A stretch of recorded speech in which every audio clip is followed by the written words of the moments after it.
flowers such an important part of our culture? What are flowers? We started already talking about what the kingdoms are, what plants are, and so one of the things to think about is what are flowers and why are they important? Flowers are going to be a really important part of reproduction for plants. And so we're on page 101, and we're going to start with what is a plant. And we'll end the unit with what is a flower, and why is a flower so important to a plant, and how did they become such an important part of our ritual. So when you hear songs about flowers, think about the plant and why the plant needs the flower. So plants are multicellular organisms. Remember, they're part of the kingdom or domain Eukarya. Okay? And so they're organized into three main organs, the parts of them. So you have the leaves, the stems, and the roots. Each have their own structure and functions.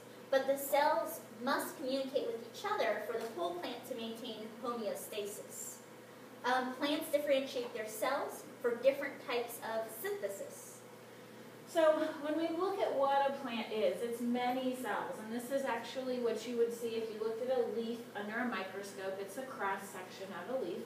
And one of the things that we're used to seeing the body of a plant, and a lot of people even forget about the roots, but they're an important part of the plant. They help the plant survive as well. So one of the things that we're going to look at is how do all of the cells work together to help the plant survive.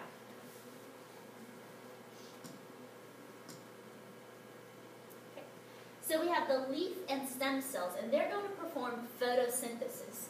And this is going to help them build the carbohydrates for structure and energy for the cell. The chloroplast found in the plant cells, that organelle, is going to help receive light. So if we stop there and we think about what does photosynthesis mean? Photo means light, and synthesis means to make. So photosynthesis is where plants use light to make something. And what they're making is carbohydrates. Now we think of carbohydrates as food. Now most of you don't go around eating just plain leaves off any tree. You might eat lettuce. But a lot of what we think of for plants is our food. But plants need to build their body as well. So the plant will use this to build its own structure. It is mainly made of carbohydrates. They're just not always sweet.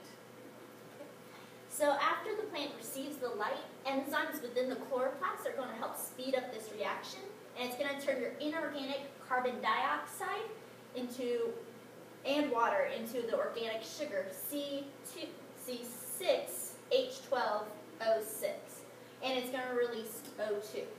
Yep, so not sure how that didn't get changed. Those are subscripts, so they need to be written below the letter. So what the plant is doing is taking carbon dioxide, which is inorganic, and water, inorganic, and building a sugar, C6H12O6. Now we have spent a lot of time talking about respiration, so these chemicals, these molecules might sound familiar to you. But we do need to kind of memorize them in this order and be able to identify what are reactants and what are products. And so these concepts are really important, and we will have to think about where does the plant get CO2, where does the plant get water. Factors that influence that reaction, the rate of that reaction, are temperature and light intensity. So if we look at the plant, here's a leaf. The leaf and the stem are the main parts where the plant will do photosynthesis. Keep in mind the root can't do photosynthesis because it's underground, no light. So here's your leaf, and if you zoom in, you see all these different types of cells that are going to work together to do photosynthesis. And inside of the cell is the chloroplast. And the chloroplast is going to be able to absorb and reflect light. So the type of light is going to depend on how well the plant can do photosynthesis. And here we are used to seeing like white light coming from the sun. But if you use a prism, it'll separate it out into the different colors or wavelengths of light. And that's why when you see a rainbow, it's actually light being reflected through water, through mist, and that's how you get the rainbow. The important thing about this is that plants actually reflect green light. So we need to add in there this reflected light, because yours is, your handbook is in red, black and white, but this arrow coming off of reflected, the reflected light is green light. And that's why plants appear green. So they're going to use this other energy to actually do this work. So in order to make its food to go through this process of photosynthesis, the plant needs carbon dioxide and water and light as the reactants. And it's going to produce C6H12O6, sugar, and create oxygen as a waste product. Yeah, so we do actually want to make a note that oxygen is really considered a waste to the plant. So memorizing this equation should be pretty easy, because most people know that plants use carbon dioxide, that plants need water, and that plants need light. So you're just thinking about, what do plants need? And this is the part that'll take some practice, because we're not used to thinking of all plants making sugar, but that's because this particular plant doesn't store it as plain sugar. It stores it as cellulose, or as starch, or other carbohydrates. One thing to keep in mind that this equation for photosynthesis is that almost the exact opposite of how all living things break down food during respiration. So photosynthesis and respiration are actually part of a really big cycle of using and producing CO2, using and producing oxygen, using and producing glucose, using and producing water. The light is where it's a little different, because plants use light, but organisms produce energy.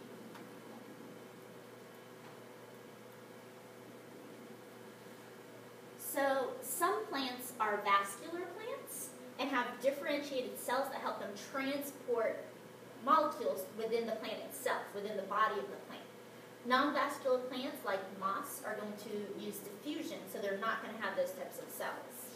So when we look at transport, there are a few things that a plant will really need to transport. A plant will definitely need to transport water. H2O is one of the most important things that a plant has to transport.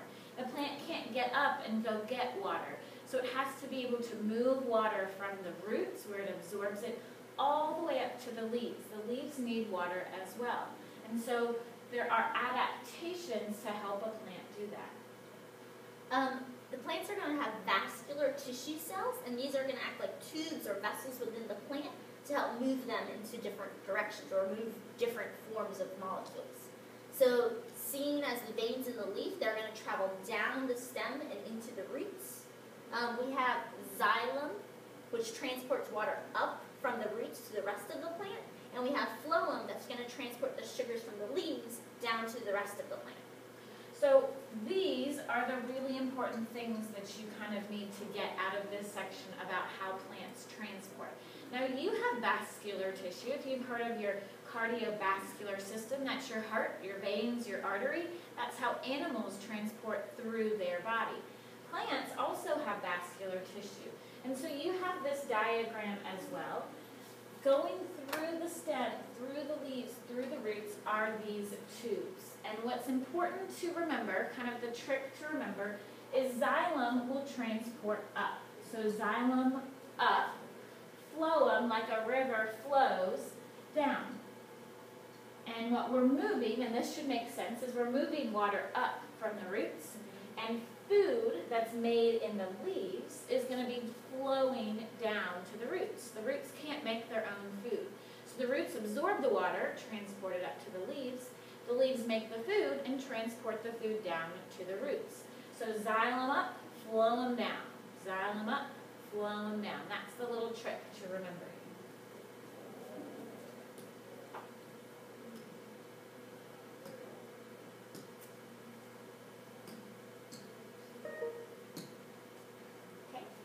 So then the oxygen that's produced as a waste product during photosynthesis is going to need to be excreted to the environment. Plants have what are called guard cells in the leaves, and the openings within these leaves are actually called the stoma. So your guard cells make up the stoma. This is where your gases are going to be exchanged, and water can also escape through this opening. So excretion is actually happening after photosynthesis. So photosynthesis is going to produce oxygen. So photosynthesis photosynthesis produces oxygen. And that ends up being good for the other organisms on Earth. That's where our atmosphere came from, is from producers like plants and some bacteria producing oxygen. Well, this oxygen gets released into the environment. Now, when we think about how we exchange gases through our mouth and our nose. We have openings that we can open or close, and so does a plant. It turns out they're actually just microscopic. You can't see it when you look at the plant. So when we look at synthesis, the plant is going to make its own food.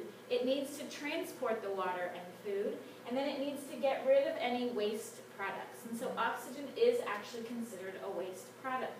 So the plant is releasing the oxygen. It's coming out of these tiny little holes in the leaf, and carbon dioxide will be coming into the plant.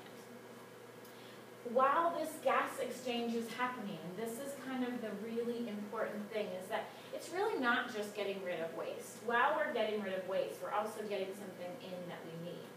And we do need to know the structure that it's called, the stomata. Kind of a fun word to say, stomata, is this little hole.